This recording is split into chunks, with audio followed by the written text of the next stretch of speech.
অনেক জল্পনার পর পদত্যাগ করলেন রাষ্ট্রপতি মোহাম্মদ শাহাবুদ্দিন। সংবিধান অনুযায়ী ভারপ্রাপ্ত রাষ্ট্রপতির দায়িত্ব নিলেন স্পিকার মেজর হাফিজউদ্দিন আহমেদ। যুক্তরাষ্ট্রে সর্বনিম্ন 10% শুল্ক সুবিধা পেল বাংলাদেশ। জ্বালানির দাম বাড়ানোর নতুন কোনো পরিকল্পনা নেই বাণিজ্যমন্ত্রী।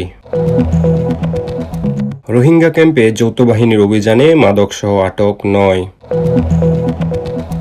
যমুনার ভয়ঙ্কর ভাঙনে নির্গুম চরাঞ্চলভাসী, বিলীন 12 গ্রাম। চাঁপাইনবাবগঞ্জ সীমান্তে 7 জনকে পশুনের চেষ্টা বিএসএফের। আল আকসায় ইসরায়েলি বসতি স্থাপনকারীদের অনুপ্রবেশের নিন্দায় 8 মুসলিম দেশের যৌথ বিবৃতি। শিক্ষামন্ত্রী পদত্যাগের বিষয়ে সিদ্ধান্ত নিতে একদিন সময় চেয়েছে মোদি সরকার, সিজেপি। এশিয়ান গেমসে সরাসরি কোয়ার্টার ফাইনালে বাংলাদেশ।